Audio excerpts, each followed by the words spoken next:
الحمدللہ وحدہ لا شریک لہ والصلاۃ والسلام علی من لا نبی بعدہ۔ امید کرتا ہوں ناظرین کرام آپ سب خیریت سے ہوں گے۔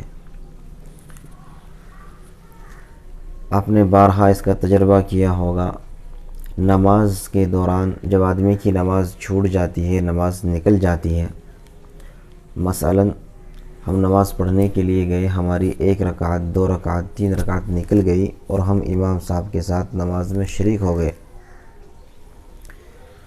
اب چونکہ ہماری 1-2 رکعت نکلی ہوئی ہے، جس کی رکعت نکل جاتی ہے اس کو مسبوق کہتے ہیں، تو جب ہم آخری قعدے میں امام صاحب کے ساتھ بیٹھتے ہیں تو بسا اوقات بھول سے ایسا ہو جاتا ہے کہ تشہد کے بعد بھی، اتحیات کے بعد ہم درود شریف اسی طریقے سے دعا بھی پڑھ لیتے ہیں، اللہم انی ظلمت نفسی، یہ بھی پڑھ لیتے ہیں، ہم کو یاد نہیں رہتا، چونکہ امام صاحب کو سلام پھیرنا ہوتا ہے اور ہماری رکعت نکلی ہوئی ہے تو ہم کو کھڑا ہونا ہے سلام کے بعد۔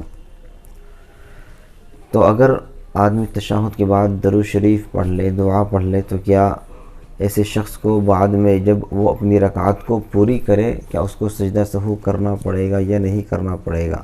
یہ مسئلہ ہے۔ دیکھیں، اگر ایسا ہو جائے، آدمی کی رکعت نکل جائے اور امام صاحب کے ساتھ نماز پڑھتے ہوئے آخری قعدے میں درود شریف اور دعا پڑھ لے تو اس سے سجدہ سہو واجب نہیں ہوتا۔ بعد میں مسبوق کو جب اپنی نماز پوری کرے گا اس وقت سجدہ سہو نہیں کرنا پڑے گا۔ کیوں؟ اس لیے کہ مسبوق کے لیے جس کی رکعت نکل جائے اس کے لیے آخری قعدے میں جب امام صاحب کے ساتھ بیٹھے تشہد پر اکتفا کرنا واجب نہیں ہے، یعنی یہ واجب نہیں ہے کہ وہ تشہد پر آ کر رک جائے، یہ واجب نہیں ہے۔ اور سجدہ سہو جو ہوتا ہے واجب کے چھوٹنے پر یا اس میں دیر ہونے پر ہوتا ہے، تو یہاں کوئی واجب نہیں چھوٹا۔ اگر کسی وجہ سے آدمی بھول جائے اور تشہد پر نہ رک سکے، درود شریف اور دعا پڑھ لے، تو اس صورت میں سجدہ سہو واجب نہیں ہوگا۔ اللہ تبارک و تعالی ہمیں دین کی صحیح سمجھ عطا فرمائے۔ وآخر الدعوانا ان الحمد للہ رب العالمین۔